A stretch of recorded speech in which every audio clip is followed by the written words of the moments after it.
What's up, ladies and gentlemen? This is David Benjamin from Healthy Wild Free. Today I'm going to be talking about Celtic sea salt and real salt by Redmond's. Now, these two salts have been getting a lot of attention lately, especially Celtic salt, and there's a key difference between the two. And before I share the difference between these two with you, I want to share Himalayan salt. Himalayan salt was popular years ago for many various reasons, and Himalayan salt is healthy. However, it's a little bit misleading because Himalayan salt is actually not from the Himalayan mountains. It's from the Himalayan region, south in Pakistan.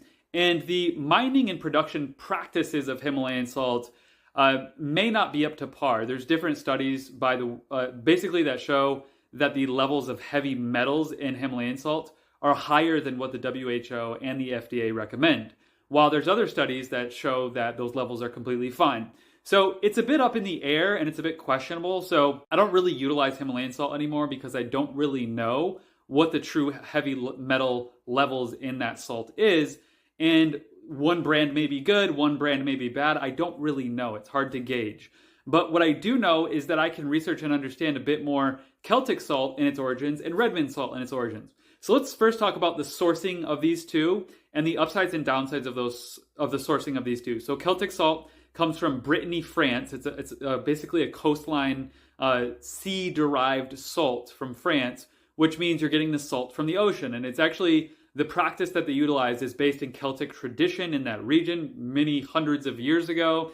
And essentially they let the salt dry on the shore, and they use these sort of wooden like shovels or like scooping mechanisms in order to spread out the salt, and then the evaporation removes the excess, and then you have this sort of salt brine that is left over, which then becomes Celtic sea salt. So once again, ocean derived on the coastline of France, and some of it is also derived on the coastline of Portugal. So generally, good parts of the world as far as the ocean is concerned, it's not a portion of the world where the coastline is completely littered in these regions, whereas other coastlines are definitely more populated with plastics and all sorts of issues. But at the same time, it's still the ocean, there's still plastic, and you're still going to be dealing with plastic contamination. It's the ocean. So that's where Celtic sea salt comes from. Now, we have Redmond salt on the other hand. Redmond salt is mined in the United States, inland, actually in Utah, about 150 miles south of Salt Lake, and it is mined from an old mine that is said to be millions of years old, and the mineral composition is different between these two salts. And that's really what it comes down to, is the mineral composition between these two are very different, but also the sourcing. So once again, Celtic salt is sourced from the coastline of France and Portugal. Real salt is sourced from one mine in Utah, about 150 miles from Salt Lake, and it's inland. And this salt is mined. It's actually, there's a bentonite clay layer on the earth, and the salt mine is under that. So it is sort of protected, literally clay is protecting this salt from plastic contamination, pollutants, chemical toxicity, things like that. So when it comes to these two salts, I would say both of them are some of the purest salts in the world. They're not table salt, right? Table salt has anti-caking agents and other additives that will preserve and basically fortify the salt in ways that are unnatural. These are two, I believe, of the most natural and in nature forms of salt you can possibly get, Celtic salt and real salt. The difference comes from the sourcing, one being from the ocean and one being from a salt mine under the earth underneath bentonite clay. So my take on this, the upside and downside. In the ocean, you're going to deal with plastic contamination. It's really that simple. You really cannot escape that.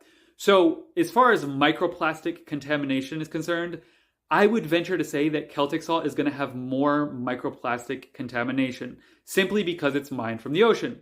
Whereas Redmond real salt being mined under a bentonite clay layer inland in a very remote location in Utah is not going to have that same microplastic contamination.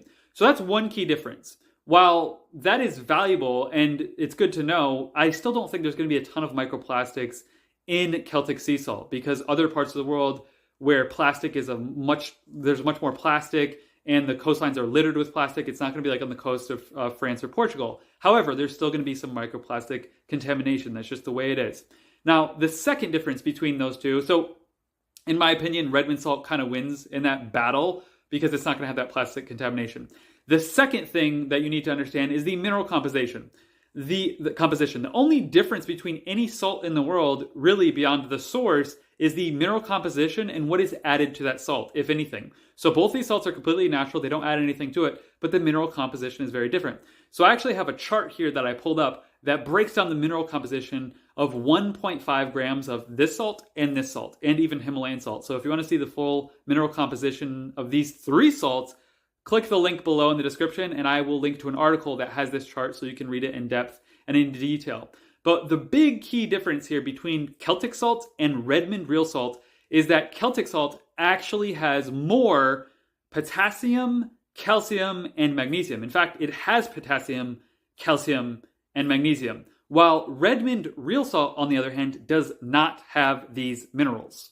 Now, you may be wondering, how can Celtic salt and Redmond salt have such a vastly different mineral source? Well, once again, Celtic salt is from the ocean, Redmond real salt is inland-derived salt. So these are completely different types of salt, and they're both going to offer you a different variety of benefits. So Celtic salt, having potassium in it, having calcium in it, and having magnesium in it is really valuable because your cardiovascular system and your nervous system and even your body's ability to hydrate is dependent upon calcium, magnesium, and potassium. So Celtic sea salt is perhaps a better hydration-based salt.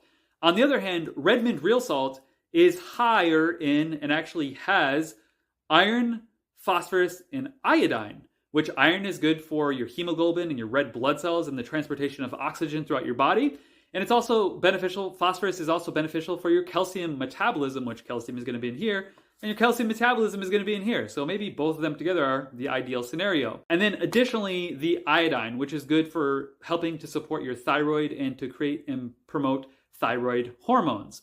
So while Redmond real salt may have better health benefits in regards to your red blood cells and your calcium metabolism and your thyroid health, Celtic salt is more of a hydration-based salt. It attracts water. It's a salt brine. It literally pulls water into the cell. And this is more of a hydration-based salt that is better for hydration and perhaps better for heart health and the health of your nervous system. So both of them really just have different health benefits, and both of them are beneficial in their own ways. Remember though, Celtic salt is probably going to have a little bit more microplastic exposure than Redmond real salt. Both of them are very healthy. Both of them, I believe, are the purest and most natural salts that you can buy on the market today. And I recommend both of them, to be honest with you. And I use both of them. As you can see, I have both of them with me right now, and I utilize both of them. I just kind of switch and alternate between the two. So once again, Celtic sea salt, better probably for hydration. Redmond real salt, better for red blood cell health, oxygen transportation, calcium metabolism, and containing iodine for thyroid health. Celtic salt actually has 0 iodine and 0 phosphorus, and it has about 6.16 milligrams of iron, while Redmond real salt has 0.45 milligrams of iron. So it's about triple the iron in Redmond real salt. So that's the biggest mineral gaps within these. I mean, sulfur, zinc, copper, manganese, and there's other minerals as well. But those are all so slow, I don't think it's worth even discussing those. But if you want to really break down the nitty-gritty of the mineral composition difference between Redmond real salt, Celtic sea salt, and Himalayan salt, click the article in the description and you can view that chart for yourself. I recommend both. And I'll put a link below to Redmond real salt. I have a link that'll give you 15% off your order. So enjoy that link and get your salts, stay healthy, and stay hydrated. Cheers.